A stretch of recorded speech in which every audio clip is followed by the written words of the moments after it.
हे पिंपळाचं पान मला बाहेर सापडलं. हे सामान्य पान नाहीये, यावर काहीतरी आहे. बघू.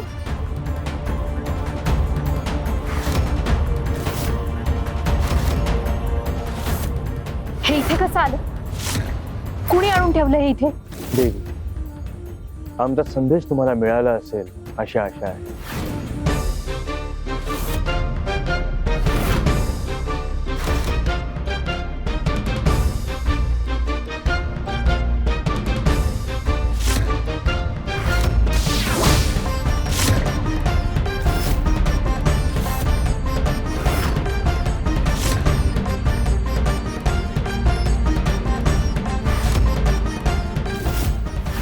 आता पुढचे कार्य तुमच्या हाती.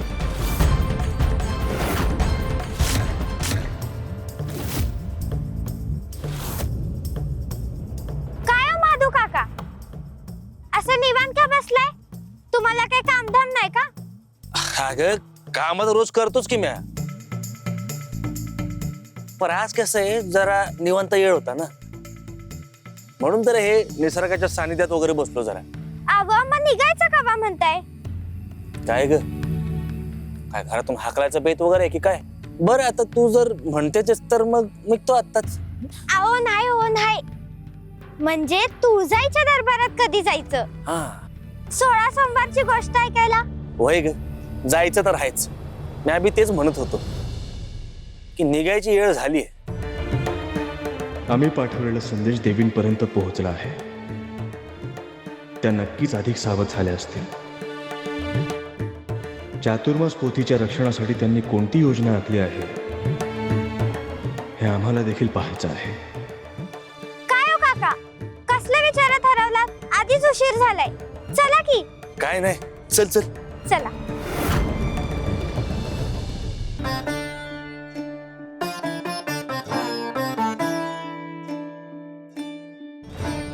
तर महादेव आणि पार्वती देवी सारीपाटाचा डाव खेळत होते. तेव्हा त्यांच्या डावाचा निकाल सांगण्यासाठी साक्षीदार म्हणून एका पुजाऱ्याला बोलवण्यात आले. परंतु त्या पुजाऱ्याने सत्याची बाजू न घेता असत्याची बाजू घेतली.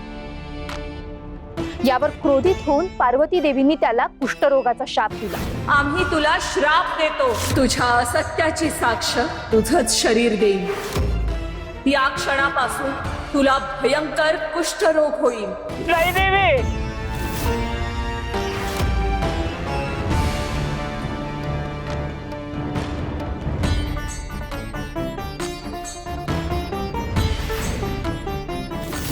यानंतर काही काळाने मनोभावे पार्वती देवींनी महादेवांची पूजा केली आणि पूजा झाल्यावर त्यांना तोच पुजारी भेटला. परंतु यावेळी तो तर शापमुक्त झाला होता. हा चमत्कार नक्की घडला कसा हे विचारण्यासाठी देवींनी महादेवांना जाब विचारला. स्वामी, हा शापमुक्त कसा झाला? तुम्हीच याला मुक्त केलं का? पार्वती, आम्ही तुमच्या न्यायाचा अनादर केलेला नाही. असत्याची साथ देणाऱ्याला मी शिक्षा दिली होती. मग माझ्या निर्णयाला निष्प्रभ करण्याचा अधिकार तुम्हाला कोणी दिला? प्रत्येक शिक्षेची एक मर्यादा असते. तेव्हा त्या पुजाऱ्याने पार्वती देवींना 16 सोमवारचं संपूर्ण व्रत, त्याचे विधी आणि त्यामागचं रहस्य सांगितलं आणि मग देवींना 16 सोमवारच्या व्रताचं महत्व समजलं. देवी, परंतु माझ्या मनात एक प्रश्न आहे. पार्वती देवी म्हणजे साक्षात आदिशक्तीचं रूप, महादेवांची अर्धांगिनी, तरी सुद्धा त्यांना अशा व्रताची आवश्यकता का पडावी? त्यांच्या आयुष्यात असा कोणता प्रसंग आला होता की त्यांनाही 16 सोमवारचं व्रत करावं लागलं? आता तुम्हीच या प्रश्नाचं उत्तर द्या. पद्मा, हा प्रश्न केवळ तुलाच पडलेला नाही. जो प्रश्न तुझ्या मनात निर्माण झालाय, अगदी हाच प्रश्न त्या काळी स्वयं महादेवांच्या मनातही निर्माण झाला होता. आणि त्या प्रश्नाचं उत्तरच आजच्या कथेचा प्रारंभ आहे. 16 सोमवारच्या व्रताचा संकल्प केल्यानंतर पार्वती मातेने कैलासावर त्या व्रताची तयारी सुरू केली. त्यांच्या समोर साक्षात महादेवांचं विशाल शिवलिंग विराजमान होतं. त्या अत्यंत श्रद्धेने पूजेची मांडणी करत होत्या. तेव्हा महादेव त्यांच्या जवळ आले. त्यांनी प्रेमाने विचारलं, देवी, तुम्ही हे काय करत आहात? साक्षात आदिशक्तीचा अंश असून तुम्हाला या व्रताची आवश्यकता का भासावी? त्यावर पार्वती माता हसल्या, पण त्या हास्यामागे एका आईचं दुःख दडलं होतं. त्या म्हणाल्या, स्वामी, मी आदिशक्ती असेन, पण त्याआधी मी एका लेकराची आई आहे. कित्येक युग झाली कार्तिकेय माझ्यापासून दूर आहे. आज त्याची आठवण मनाला असह्य होते. आईचं हृदय हे शक्तीपेक्षा मायेनं चालतं. महादेव म्हणाले, जिच्या चरणी संपूर्ण विश्वाची शक्ती आहे, तीच आज आपल्या पुत्रासाठी एवढी व्याकुळ झाली आहे. त्यावर पार्वती माता म्हणाल्या, स्वामी, प्रत्येक आई आपल्या लेकरासाठी अशीच व्याकुळ होत असते. म्हणूनच मला विश्वास आहे, हे 16 सोमवारचं व्रत ज्या माता श्रद्धेने करतील त्यांच्या लेकरांच्या कल्याणासाठी ते नक्कीच फळ देईल. महादेव प्रसन्न झाले आणि त्यांनी पार्वती मातेला तथास्तु असा आशीर्वाद दिला. त्यानंतर पार्वती मातेने अखंड श्रद्धा, संयम आणि निष्ठेने एका मागून एक 16 सोमवार पूर्ण केले. प्रत्येक सोमवारी त्यांनी महादेवांची पूजा केली, उपवास केला आणि एकच प्रार्थना केली, माझा पुत्र कार्तिकेय पुन्हा माझ्या कुशीत यावा.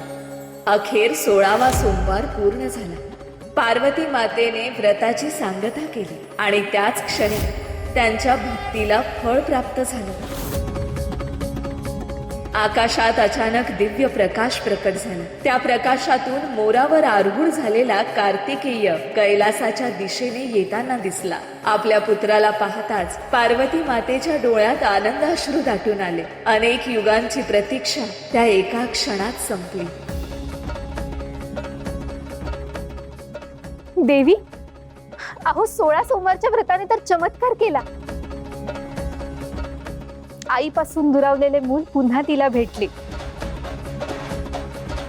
16 सोमवारच्या व्रताची सांगता होताच पार्वती मातेच्या भक्तीला फळ प्राप्त झालं. अनेक युगांनंतर माता आणि पुत्र यांचं मिलन घडून आलं. आपल्या पुत्राला कुशीत घेत पार्वती मातेने त्याची प्रेमाने विचारपूस केली. कार्तिकेयने मात्र प्रथम त्यांच्या चरणी मस्तक ठेवलं आणि म्हणाला, माते, माझ्याकडून चूक झाली, मला शिक्षा करा. पार्वती मातेने प्रेमाने विचारले, कार्तिकेय, अशी कोणती चूक झाली? तेव्हा कार्तिकेय म्हणाला, माते, युद्ध, भ्रमंती आणि माझे कर्तव्य यात मी इतका गुंतलो की घराकडे परतणंच विसरलो. पण आज अचानक तुमची इतकी तीव्र आठवण झाली की एका क्षणाचाही विलंब न करता मी कैलासाकडे निघालो. ही भावना अचानक का जागी झाली हेच मला समजत नाही. त्याच वेळी महादेव तिथे आले. त्यांनी स्मित करत सांगितलं, कार्तिकेय, तुझ्या मनात जागृत झालेली ही ओढ योगायोग नाही, तुझ्या मातेने केलेल्या 16 सोमवारच्या व्रताचं ते फळ आहे. 16 सोमवारचं व्रत? कार्तिकेय आश्चर्याने म्हणाला. तेव्हा पार्वती मातेने त्याला त्या व्रताचा संपूर्ण विधी, त्याचं महत्व आणि श्रद्धेने ते कसं करायचं हे सविस्तर सांगितलं. हे सर्व ऐकून कार्तिकेयने एक प्रश्न विचारला, माते, हे व्रत फक्त स्त्रियांनीच करायचं असतं का? आणि तेही केवळ ठराविक इच्छेसाठी? पार्वती माता मंद हसल्या. त्या म्हणाल्या, नाही पुत्र, भक्तीला स्त्री पुरुष असा भेद नसतो. ज्याच्या मनात श्रद्धा आहे तो कोणताही भक्त हे व्रत करू शकतो. हे ऐकताच कार्तिकेयच्या चेहऱ्यावर आनंद उमटला. तो म्हणाला, माते, मग मीही हे व्रत करीन, श्रद्धेने आणि न चुकता करीन. पार्वती माता क्षणभर आश्चर्यचकित झाल्या. त्यांनी प्रेमाने विचारलं, पण पुत्रा, तुला हे व्रत कोणत्या इच्छेसाठी करायचंय?